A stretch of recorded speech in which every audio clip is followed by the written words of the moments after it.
11장 41절부터 이어가도록 하겠습니다. 솔로몬 왕의 종말 여호와 하나님께서 언약하신 그 법대로 어떻게 이루어 가시는지 확인해 보도록 하겠습니다. 41절 솔로몬의 남은 사적과 무릇 행한 일들 그리고 지혜는 솔로몬의 그 기록물에 다 기록되어 있다라고 강조하고 있습니다. 그러니까 역사적 사실이라는 거죠. 솔로몬이 예루살렘에서 온 이스라엘을 다스린 날수가 40년이라. 솔로몬이 그 열조와 함께 잠에 그 부친 다윗의 성에 장사되고 그 아들 르호보암이 대신하여 왕이 되니라. 그리고 아까 약속했던 르호보암 때에 이제 나라가 분국하는 내용이 나타나는데 나라가 갈라지잖아요. 자, 이제 12장에서부터 16장까지 그 내용을 포함해서 이탈한 왕조의 결과가 무엇인지 12장에서부터 14장 20절까지 나타납니다. 지금 강론집에서는 이제 초기와 부패 초기의 상황을 먼저 알려주고요. 이제 특징은 바로 이 부패하는 과정이 북쪽 이스라엘에도 일어날 뿐만 아니라 남쪽 유다에도 일어난다는 사실입니다. 그러니까 북쪽 이스라엘이 부패하는 만큼 남쪽 유다가 이제 건재하면 하나님께서 이렇게 당신의 이름을 보호하시는구나. 이제 이렇게 이제 이해를 하면 이제 어떻게 보면 좀 편할 수가 있죠, 마음이. 그런데 아까 이미 그 솔로몬의 그 행위에 보면 이미 예루살렘 그 성전 맞은편에 바로 온갖 잡신들이 들어와 있기 때문에 그 우상이 이제 남쪽 유다를 더 부패하게 하는 원인이 되는 겁니다. 아시는 것처럼 북쪽으로 간 이 이스라엘은 북이스라엘은 뭐 성전도 없고 제사장은 이미 남쪽에 레위인이 이제 있기 때문에 제사장도 없고 그 다음에 북쪽 이스라엘 사람들은 또 다윗 때부터 아니죠 모세 때부터 계속 지켜왔던 그 규례에 따라서 7월 달이 되면 이제 예루살렘이 있는 곳으로 가려고 하고 이제 그런데 정작 예루살렘은 여호와를 더 버리고 더 잡신들을 데리고 와서 그야말로 뭐 우상 그 뭐라 그래야 될까요? 우상 전시장이 되는 그런 일들이 이제 남쪽 유다에 일어나는 내용이 16장까지 나타납니다.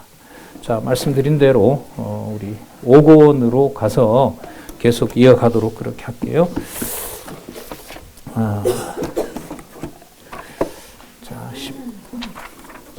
자, 먼저 12장 1절에서부터 14장 20절까지 분열 초기의 부패를 보도록 하겠습니다. 자, 르호보암 부패가 먼저 나오는데 한번 보도록 할게요. 자, 12장 1절. 르호보암이 세겜으로 갔으니 이는 온 이스라엘이 저로 왕을 삼고자 하여 세겜에 이르렀음이라. 느밧의 아들 여로보암이 전에 솔로몬 왕의 얼굴을 피하여 애굽으로 도망하여 있더니 이제 솔로몬이 죽었다는 소리를 듣고 자, 3절에 무리가 보내어 저를 불렀더라. 여로보암과 이스라엘의 온 회중이 와서 르호보암에게 과에 가로되 자, 왕의 부친이 우리의 멍에를 무겁게 하였으나 왕은 이제 왕의 부친이 우리에게 시킨 고역과 매운 무거운 멍에를 가볍게 하라. 그렇게 하시면 우리가 왕을 섬기겠습니다. 이제 인간적으로 보면 르호보암에게 와서 아버지가 과하게 했던 정치를 좀 삼가하면 우리가 당신을 왕으로 섬기겠습니다. 정식 제안을 하죠. 하지만 보셨던 것처럼 이미 나라는 이미 찢어져서 갈라지게 되어 있는 거죠. 자, 11장 35절에 이미 약속을 한 바입니다. 12장 6절에서부터 11절에 보면 르호보암이 이제 두 의견을 들어요. 노인들의 의견을 이제 어른들의 의견을 물어보니 아버지가 했던 일이 과한 게 있으니까 너무 과하게 백성들에게 세금을 걷거나 그렇게 하지 말고 그 아버지보다 더 그 백성들에게 부담이 되도록 그렇게 하지 말라라고 얘기를 합니다. 7절에 보면 대답하여 가로되 왕이 만일 오늘날 이 백성의 종이 되어 왕이지만 종이 되어서 저희를 섬기고 좋은 말로 대답하여 이르시면 저희가 영영 왕의 종이 될 것입니다. 자, 하지만 르호보암은 이 말을 따르지 않지요. 그리고 자기와 같이 자랐던 그 친구들에게 묻습니다. 10절에 함께 자라난 소년들이 왕께 고하여 가로되 이 백성들이 왕께 고하기를 왕의 부친이 우리의 멍에를 무겁게 하였으나 왕은 우리를 위하여 가볍게 하라고 했는데 그렇게 하지 마십시오. 그래서 이 친구들은 르호보암의 새끼 손가락이 부친의 허리보다가 굵다라고 얘기를 하십시오. 내가 솔로몬보다 더 위대하다. 내 말을 절대 복종해라라는 겁니다. 자, 그래서 11절에 내 부친이 너희로 무거운 멍에를 매게 하였으나 이제 나는 너희의 멍에를 더욱 무겁게 할지라. 내 부친은 채찍으로 너희를 징치하였으나 나는 정갈로 너희를 징치하리라. 내 말을 듣지 않으면 더 엄한 처벌을 하겠다라고 얘기를 합니다. 자, 그렇게 해야 나라가 갈라지죠. 그래서 르호보암은 그 말을 듣고 갈라집니다. 자,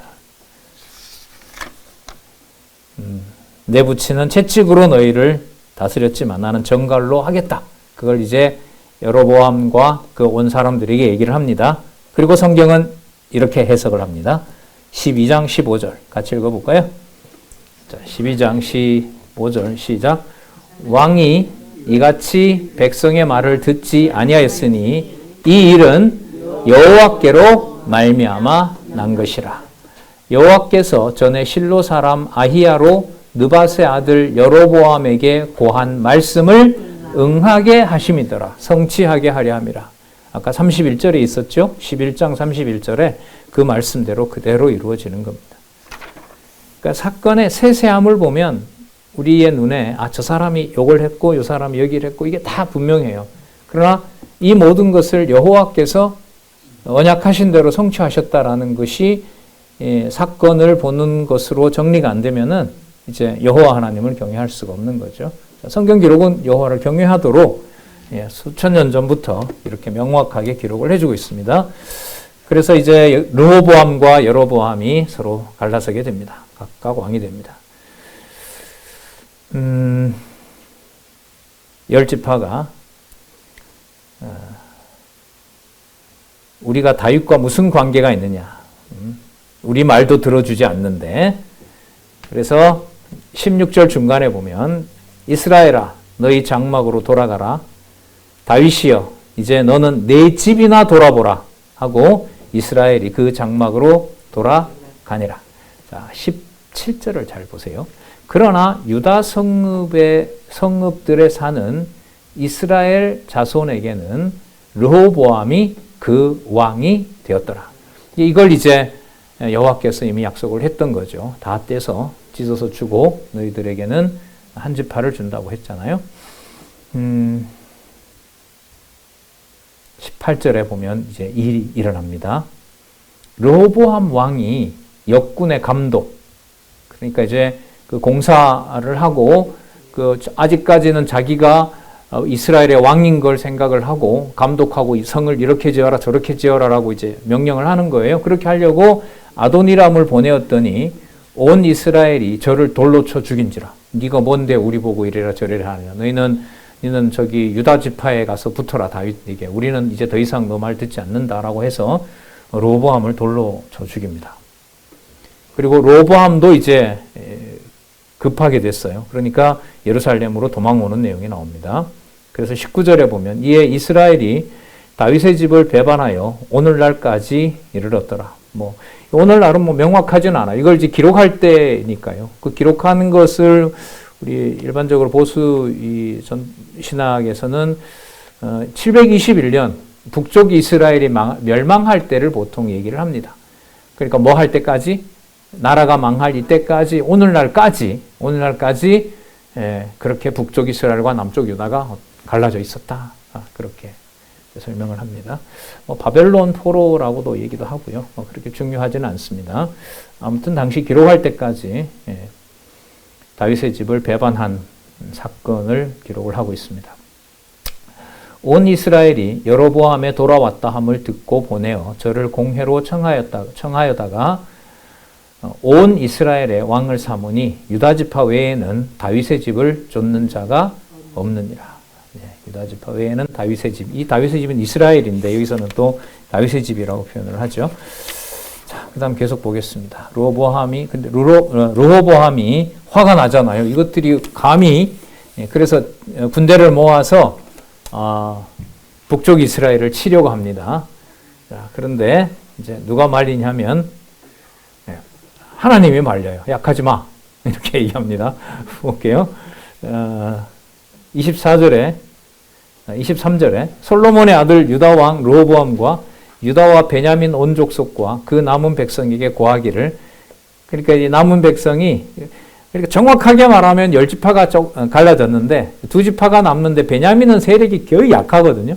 그러니까 뭐 거의 같다 이렇게 보면 되는 거예요. 그러니까 유다 속에 이미 그 베냐민을 넣어서 생각하시면 돼요.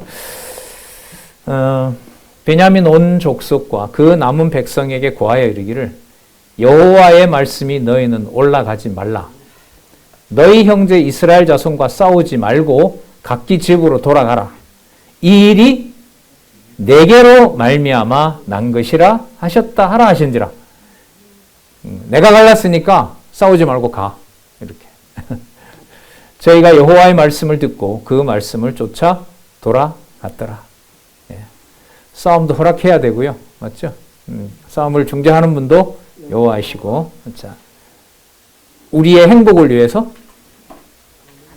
우리의 안정을 위해서? 아니요. 당신의 이름을 위하여. 이미 답이 나왔죠. 자, 그리고 그래서 12장 25절부터 이제 14장 20절 여로보암의 부패가 일어나게 됩니다. 어디까지나 이건 수단이잖아요. 북쪽 이스라엘은 여로보암에게 약속해줬던 대로. 그래서 이 북쪽 이스라엘을 아무리 정당하더라도 성경은 여호와의 이름이 있는 곳을 떠나고 여호와의 통치권은 유다에게 약속한 바이기 때문에 유다 지파를 벗어나는 것은 이유 불문하고 그 자체가 이탈입니다. 아니 솔로몬이 통치를 잘하거나 르호보암이 잘했으면 우리가 있었지. 기회도 한번 줬고 당신 통치 똑바로 하면 있겠다고 얘기를 했는데 문제는 르호보암이지 우리가 아니잖아요. 그게 안 통한다는 거예요. 성경은. 아무리 남쪽 유다가 부패해도 하나님의 이름이 있는 곳을 두고 가서 다른 법대로 하게 되면 그 자체가 이탈이 되는 거예요. 근데 이걸 누가 할 수가 있겠어요? 저 사람한테 100% 저 사람이 그 책임이 있다는 게 누가 봐도 100% 분명한데 그런데 여호와 하나님은 그곳에서 그 사람과 헤어진 게 정당하지 않다라고 여호와는 평가를 해버리는 거예요. 이거 보시는 것처럼 여러분 르호보암 탓입니까? 나라 갈라진 게 르호보암이 잘못해서 그래요? 여로보암이 욕심을 내서 그래요? 두 가지 다도 아니에요. 여호와께서 솔로몬에게도 약속했고 여로보암에게도 약속한 일이 이루어질 뿐이에요. 그리고 그 일의 평가는 내 이름을 둔 곳에 누가 있느냐라는 걸로 평가를 해요. 거기서 인간의 원인을 따져서 이렇기 때문에 난 하나님의 백성이다라고 어떻게 증명을 해요? 이런 게 어렵고 이게 불가능한 거예요, 이게. 이런 마음이 뭐 머리로 이렇게 정리한다고 되거나 이럴 수가 없거든요. 예. 네. 자, 계속 볼게요. 부패 내용을 한번 보겠습니다. 여로보암의. 25절. 여로보암이 에브라임 산지에 세겜을 건축하고 거기서 살며 또 거기서 나가 분우엘을 건축하고 자 왕국을 이제 세워 나가는 겁니다. 그 마음에 스스로 이르기를 나라가 이제 다윗의 집으로 돌아가리라. 자기네들이 다윗의 정통성을 가지고 있다는 거죠. 이게 온전한 다윗의 나라가 이제 선다. 솔로몬이 망치고 르호보암이 망치고 있는 저 나라를. 그런데 걱정거리가 하나 있어요. 만일 이 백성이 예루살렘에 있는 여호와의 전, 이게 문제인 거예요. 그러니까 여러분, 이런 게 있잖아요. 뭐라 그럴까요? 우리가 이제 세상에서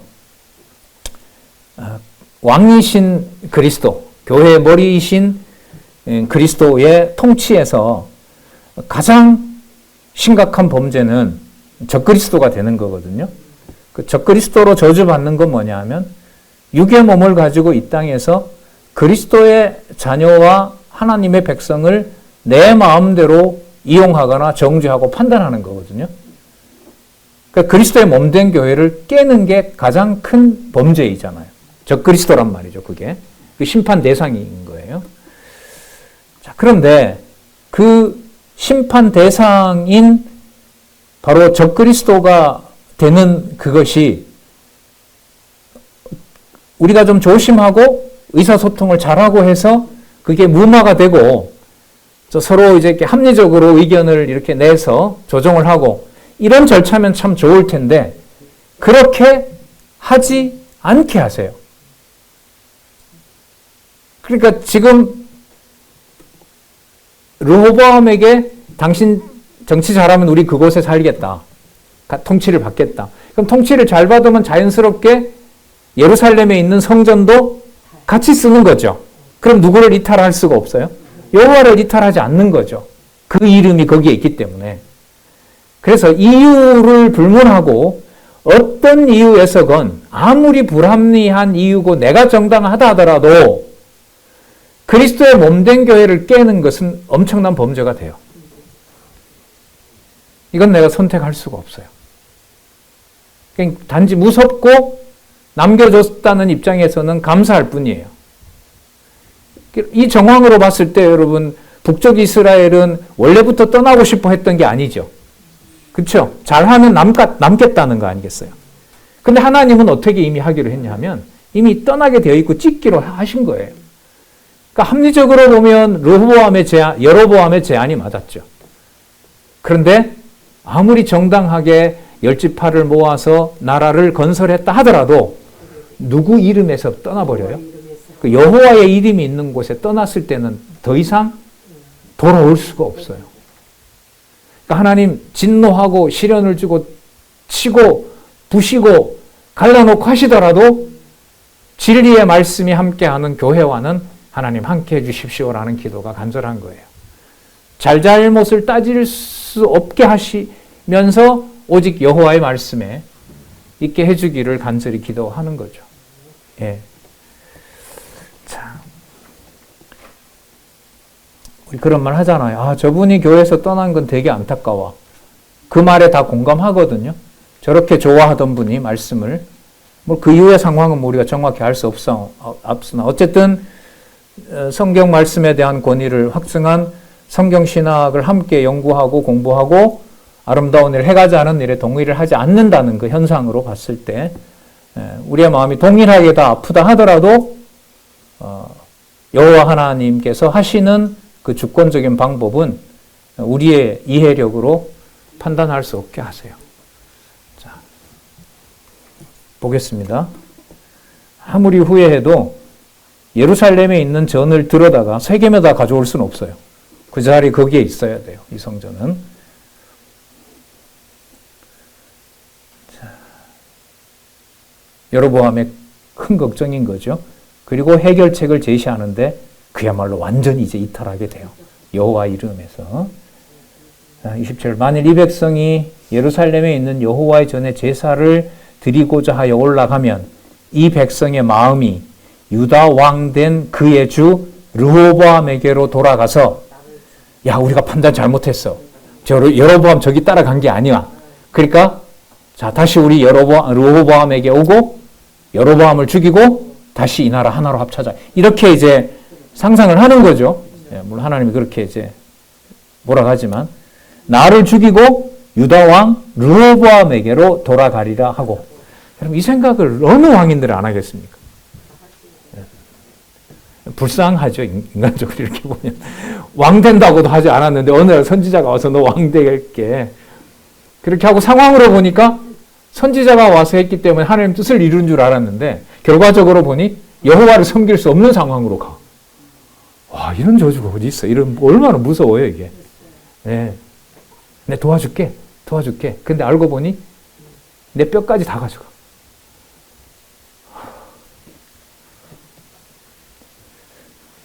이에 계획하고 두 금송아지를 만들고 무리에게 말하기를 너희가 다시는 예루살렘에 올라갈 것이 없다. 예루살렘에도 맞은편에 가면 송아지 만들기 때문에 여기서 송아지 만들고 예루살렘에 있는 그 모습처럼 여기서도 여호와 섬기면 된다. 어떻게 빠져나오겠어요? 이런 흐름에서. 자, 그러면서 이스라엘아, 그 두 금송아지, 이거 애굽 모형이죠? 애굽에서 나올 때 광야에서 만들었던 그 방식대로 합니다. 이스라엘아, 너는 너희를 애굽 땅에서, 이는 너희를 애굽 땅에서 인도하여 올린 너희 신이라 하고. 자, 첫 번째 범죄, 금송아지 만든 거죠. 두 번째, 여러분 재물만, 그 신상만 있으면 안 되잖아요. 뭐도 있어야 돼요. 제사장도 있어야 되고요. 날짜도 잡아야 되고요. 자, 전부 다 변개시킵니다. 29절. 만들어서 하나는 베델에 두고 하나는 단에 둔지라. 그래서 이스라엘 역사에서요, 처음에 여러분이 베델은 너무 중요한 데잖아요. 야곱이 돌베개를 하고 여호와 하나님을 만나서 세 가지 언약을 확인받은 곳. 갈 때 확인받고 올 때 에서로부터 보호받은 곳. 그런데 분국이 되면서 베델은 뭐로 전락하느냐? 이것도 무서운 건데요. 예, 우상 숭배지의 중심이 됩니다. 그게 바로 베델과, 여기 어디죠? 단. 베델과 단, 단지파. 여기가 이제 우상 중심지가 돼요. 무서워요. 이 이름 보면. 이 일이 죄가 되었으니 이는 백성들이 단까지 가서 그 하나에게 숭배함이었더라. 자, 우상 숭배, 송아지 만들었고요. 자, 그럼 두 번째, 저가 또 산당을 짓고, 자, 범죄 산당 지은 거. 세 번째, 레위 자손이 아닌 보통 백성으로 제사장 삼은 거. 레위 지파가 와야 제사장을 삼죠. 제사는 지내야 되는데 제사장이 없는 거예요. 어떻게 제사장 만들어내야죠. 누군들은 안 하겠어요, 이거. 제사장을 삼고 8월 곧 그달 15일을 절기로 정하고, 날짜 바꿔요. 예. 그 저쪽 남쪽 유다에서 그 율법대로 하는 건 7월 15일이거든요. 날짜 바꿔요. 그 날짜를 달리해서. 자, 왜냐면 7월 15일 날 같이 했다가는 저쪽도 7월 15일 날 대속제일이고 여기도 대속제일이고 같이 하는 일이 벌어진단 말이에요. 그냥 그 날짜도 바꿔버려요. 자. 그 다음 32절, 8월 곧 그달 15일로 절기를 정하여 유다의 절기와 비슷하게 하고 단에 올라가되 베델에서 그와 같이 행하여 그 만든 송아지에게 제사를 드렸으며 그 지은 산당의 제사장은 베델에서 세웠더라. 예, 베델이 이제 우상 숭배의 중심지가 되는 겁니다. 저가 자기 마음대로 정한 달 곧 8월 15일로 이스라엘 자손을 위하여 절기를 정하고 베델에 쌓은 단에 올라가서 분향하였더라. 이제 이탈의 모든 환경은 완비가 됐습니다. 그래서 앞으로 어떤 제사도 이제는 북쪽 이스라엘에서는 드리는 즉시 그 자체가 여호와를 점점 더 배반하는 일이 되는 겁니다. 13장 1절에서부터 10절, 하나님의 사람이 여로보암에게 책망하고 예조를 보입니다. 자, 지금부터 여러분 요 낱말을 위하시기 바랍니다. 13장 1절에 때에 누구의 사람? 자, 이 낱말이 굉장히 중요합니다. 하나님의 사람. 그러니까 북쪽 이스라엘의 이탈과 멸망 과정에 하나님께서 보여주시고자 하는 아주 중요한 섭리의 방법이 바로 하나님의 사람을 계속 보내는 거예요. 나중에 엘리야, 엘리사를 보내잖아요. 또 많은 선지자들이 등장합니다. 열왕기 역대기에는. 자, 이들이 나타나서 여호와의 말씀을 알려주는 이유는 이 이스라엘의 부패와 남쪽 유다의 보존과, 하지만 남쪽 유다의 이 부패가 여호와 하나님의 말씀대로 성취된다는 사실을 부패하는데도 알려줘요. 이게 은혜예요. 사사기처럼 범죄하는데도 사사를 보내서 그 땅을 어쨌든 유지하게 합니다. 처참한 전쟁이 일어나고 그 죽은 시체를 이렇게 막 토막내서 전쟁을 하는 일이 사사기서에 일어나잖아요. 근데 그걸 여호와께서는 계속해서 이 일이 내가 주관한다는 사실을 계속 알려줘요. 그 당신의 살아계신 것을 확인해 주는 거죠. 때에 하나님의 사람이 여호와의 말씀으로 인하여 유다에서부터 베델에 이르니 마침 여로보암이 단 곁에 서서 분향하고 있었어요. 자, 2절에 하나님의 사람이 단을 향하여 여호와의 말씀으로 외쳐 가로되 다나 여호와께서 말씀하시기를 다윗의 집에 요시아라 이름하는 아들을 낳으리니 저가 내 위에 분향하는 산당 제사장을 내 위에 어떻게 할 것이요? 제사할 것이요. 또 사람의 뼈를 내 위에 사르리라 하셨느니라. 여러분 이 내용은요. 2217페이지에 가서 먼저 볼게요. 열왕기하 23장 15절과 16절에서 이루어집니다. 시간으로 보면 300년 후에 일어날 일입니다.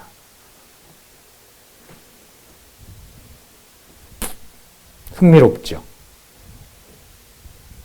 300년 후에 일어날 일을 지금 여기서 예언을 하고 있어요. 여러분 300년 후에 이 요시야 왕 때 일어나는데 여러분 300년 후가 되면 이게 640년경이 되거든요.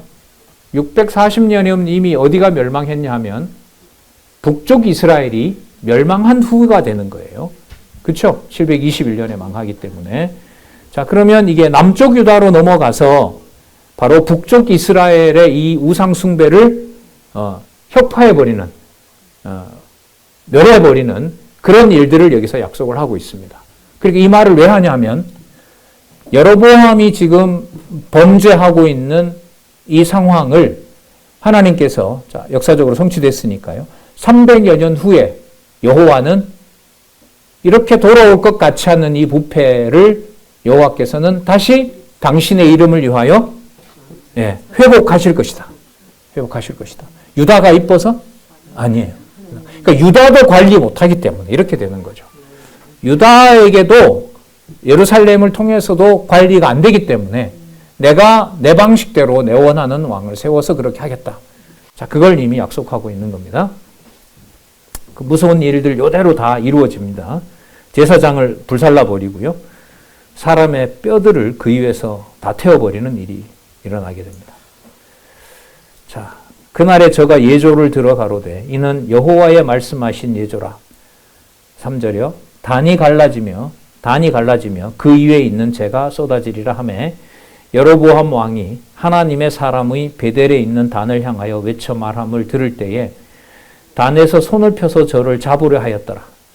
저를 향하여 편 손이 말라 다시 거두지 못하며 와가지고 날 막 저주하니까 왕이잖아요. 여로보암이 저거 잡아라라고 손을 딱 폈는데 손이 그냥 그 자리에서 굳어버렸어요. 자, 5절 하나님의 사람의 여호와의 말씀으로 보인 예조대로. 자, 이 말씀이 이제 하나님의 말씀의 권인 거죠. 표현을 보세요. 하나님의 사람의 여호와의 말씀. 하나님의 사람의 여호와의 말씀. 그래서 제가 하나님의 사람이라는 것은 앞으로 엘리사를 지나면서 동시에 누구의 말씀? 여호와의 말씀이다. 이걸 분국된 나라에도 계속 알려준다는 거예요. 이게 복인 거예요. 망해도 그냥 아무 소리 없이 망하거나 그냥 진멸해버리면 되잖아요. 그런데 택한 백성들에게 계속해서 이 일이 나로부터 비롯되었고 과거에 언약한 대로 이루는 거고 여기에 내 이름을 내가 두려고 하는 거고 이걸 계속해서 알려줘요. 자, 계속 보겠습니다. 5절 하나님의 사람의 여호와의 말씀으로 보인 예조대로 단이 갈라지며 재가 단에서 쏟아진지라. 왕이 하나님의 사람에게 말하여 가로되 청컨대 너는 나를 위하여 내 하나님 여호와께 은혜를 구하여 내 손으로 다시 성하게 기도하라. 하나님의 사람이 여호와께 은혜를 구하니 왕의 손이 다시 성하여 전과 같이 되니라. 저 같으면 회복 안 시켜줄 것 같은데 그냥 마비된 채로 죽을 때까지 살아라 이럴 것 같은데 자 왕이 하나님의 사람에게 이르되 나와 함께 집에 가서 쉬자. 몸을 쉬라. 내가 네게 예물을 주리라. 자, 하나님의 사람이 왕께 대답하되 자, 이게 중요합니다. 여러분, 여기서 가장 많이 나온 낱말이 하나님의 사람이에요. 그러니까 이 하나님의 사람은 누구와 일체 타협을 하면 안 됩니다. 오직 하나님이 이르신 것만 얘기하셔야 돼요. 네.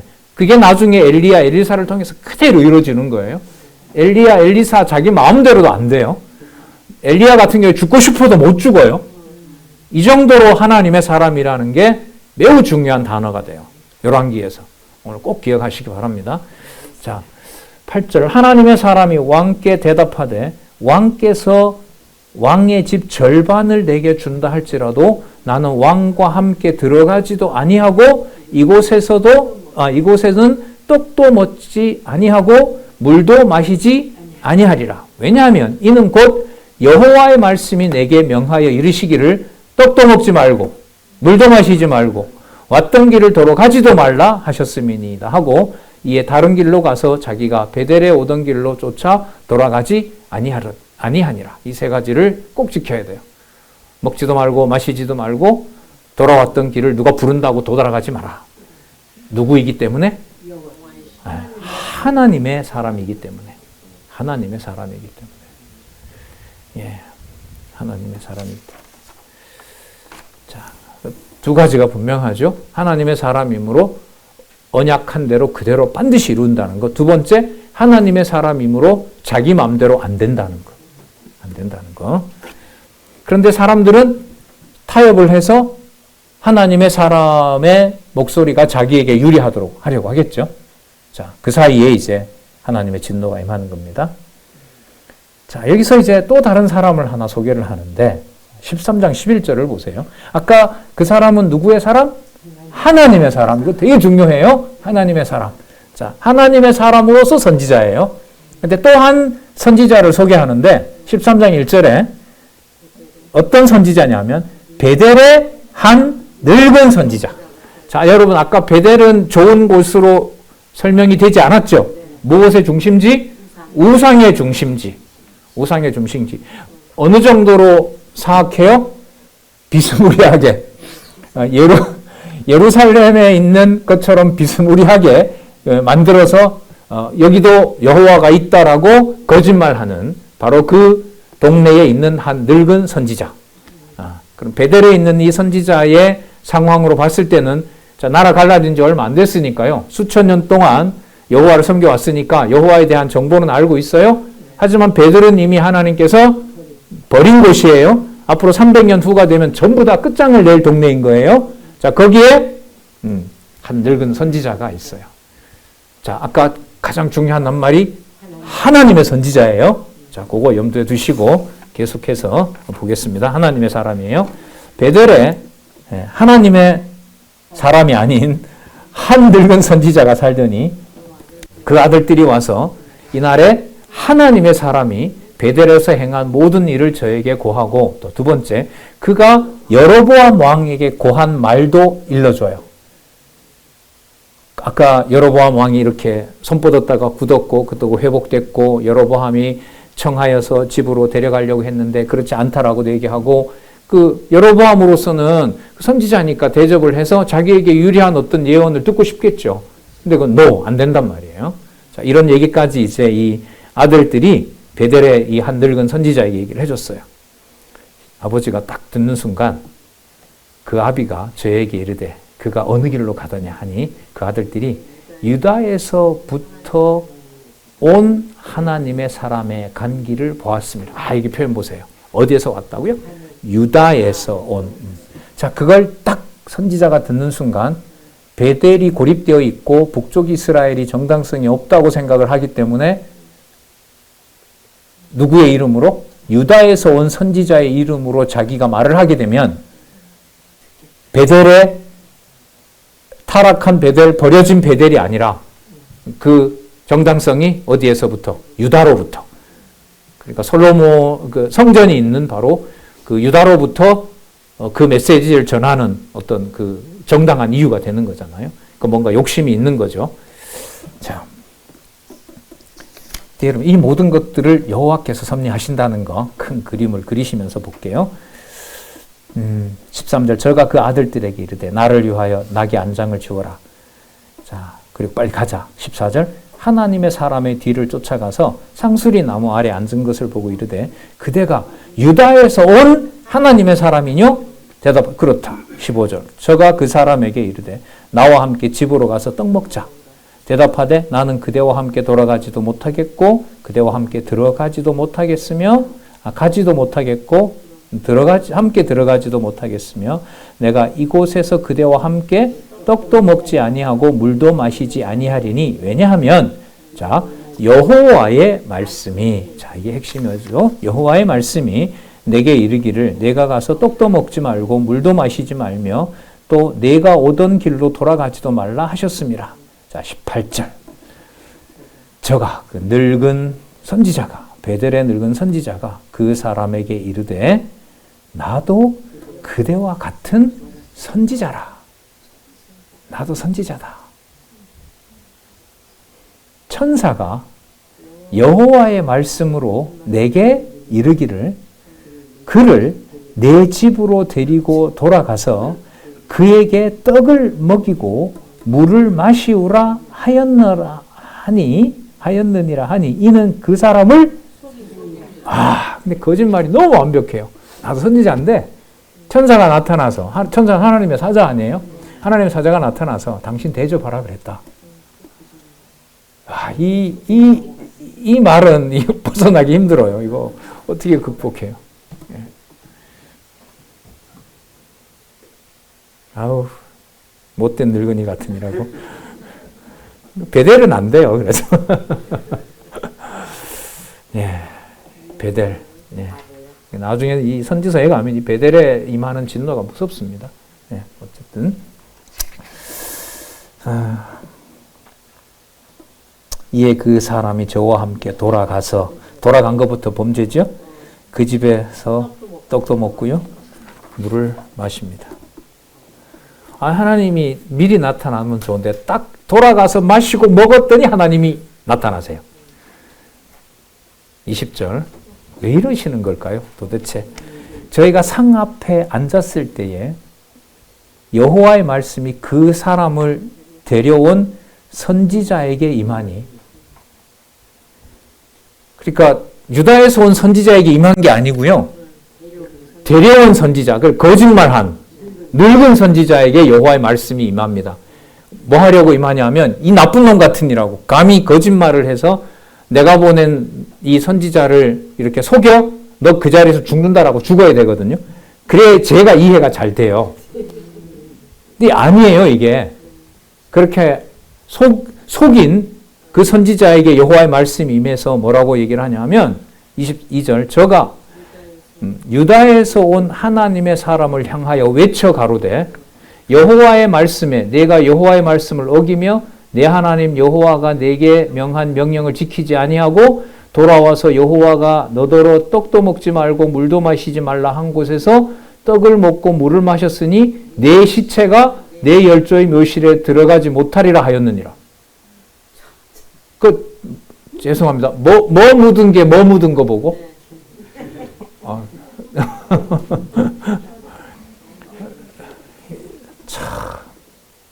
계속 볼게요. 23절. 자기가 데려온 선지자가 떡을 먹고 물을 마신 후에 그를 위하여 나귀의 안장을 지우니라. 자, 이제 보냅니다. 자, 이에 그 사람이 가더니, 그때 그 사람은 누구냐 하면 유다에서 온 하나님의 사람이에요. 자, 그 사람이 가더니 사자가 길에서 저를 만나 죽임에 그 시체가 길에 버림받으니 나귀는 그 곁에 섰고 사자도 그 곁에 섰더라. 그 사자가 배가 고프면 나귀도 먹어야 되는데 안 먹어요. 뭐 하러 온 거냐 하면 유다에서 온 선지자를 죽이려고. 왜 죽여요? 아까 약속했던 대로 어디에 묻히면 안 돼요? 묘에 들어가지 못하도록, 길가에 버려지도록. 아멘. 이런 말 여기 안 나오죠, 잘.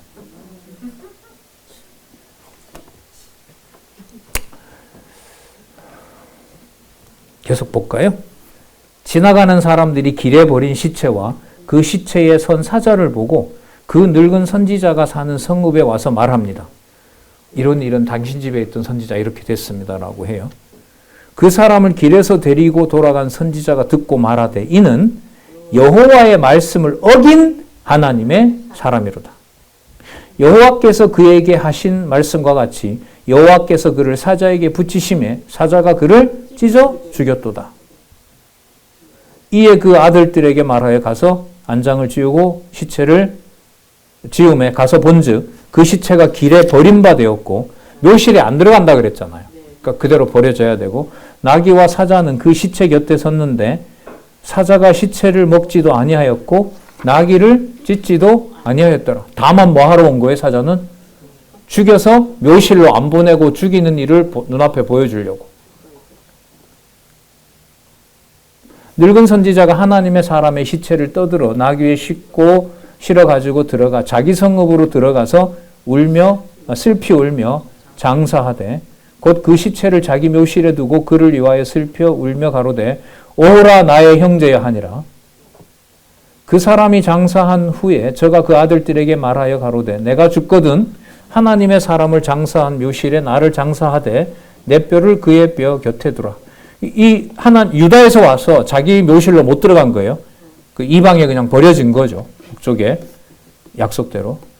32절 그가 여호와의 말씀으로 베델에 있는 단을 향하고 또 사마리아 성읍들에 있는 모든 산당을 향하여 외쳐 말한 것이 반드시 그러면 이 유다에서 온 선지자는 누구의 사람이 맞냐 하면 여호와의 사람이 맞는 거예요. 지금 여기 32절의 기록에 보면 그가라는 말은 누구냐 하면 하나님의 사람을 말하는 거죠.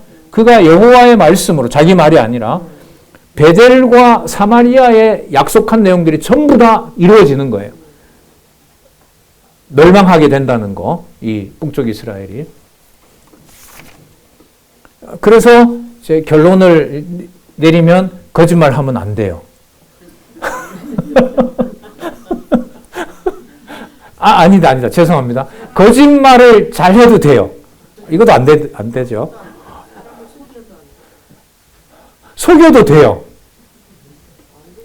아니죠. 아까 그 늙은 선지자 속였는데 살았어요? 죽었어요? 속인 늙은 선지자가 저주 받았어요? 안 받았어요?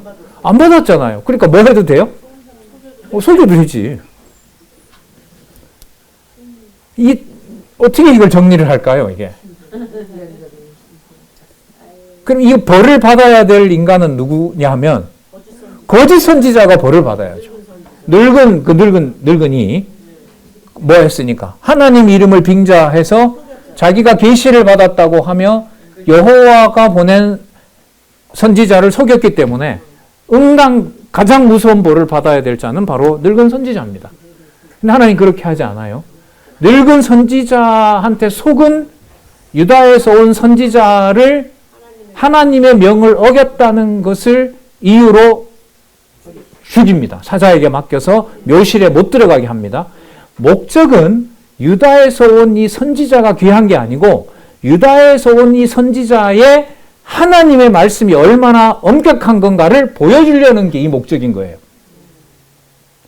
그러니까 하나님의 사람 그 자체를 보호하는 게 목적이 아니고 하나님의 사람이므로 하나님의 말씀이 얼마나 절대적인가를 보여주는 게 목적이기 때문에 범죄를 누가 했고 원인을 누가 제공했고는 여기서 큰 문제가 되지 않습니다.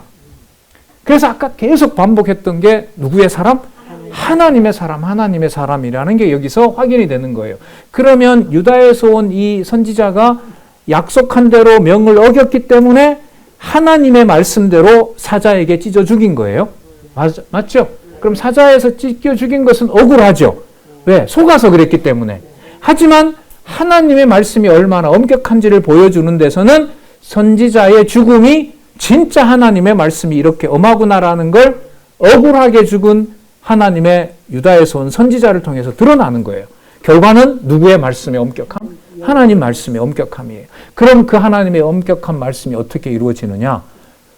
사라 생전에 얘기했던 모든 언약이 북쪽 이스라엘에서 그대로 이루어지니라. 그러면 두 가지가 이루어진 거죠.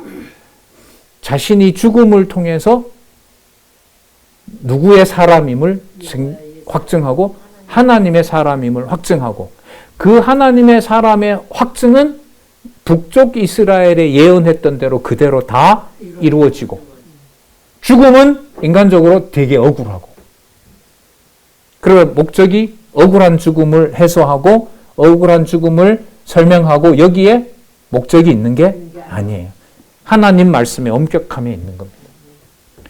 그래서 여러분 나중에 엘리야도 아합 왕과 이세벨에게 부당한 걸 많이 겪잖아요. 그래서 엘리야가 뭐라고 하냐면 저 죽겠습니다. 그러니까 천사가 와서 이렇게 옆구리를 싹 쓰다듬어요. 두 번이나. 일어나 그러지 말고 일어나 그러지 말고 이거 먹어. 그리고 40일 동안 도망가야 돼. 뭐 하지 못하게 해요? 죽지도 못하게 해요. 누구의 사람이니까? 누구의 사람이니까? 하나님의 사람이니까. 이 여러분 핵심을 지금 이게 초기 사건이잖아요. 초기 사건인데 이 이후에 모든 북쪽 이스라엘의 이탈과 부패 사건에서 끊임없이 부패하면서 이 말씀이 하나님으로부터 비롯되었다는 것을 선지자들을 통해서 계속 알려주는 내용들이 이어집니다. 이게 열왕기가 바로 하나님의 말씀임을 보여주고 있습니다. 예, 조금 전에 우리 짚었던 그 말씀들을 한번 보시면서 여호와 하나님의 살아계심과 그 약속과 그걸 얼마나 엄격하게 부패하는 북쪽 이스라엘에 대해서 이것이 하나님 살아계신 증거인가를 아까 무섭게 냉혹하게 보여주는 그것을 염두에 두시면서 하나님의 말씀이 갖는 이 권위, 이게 우리의 생각과 온몸의 어떤 모든 것들을 이렇게 두려워하게 만드는 바로 그런 권위 있는 말씀이라는 것을 또 한 번 생각을 하게 됩니다. 이런 사건들이 앞으로 좀 더 나오거든요.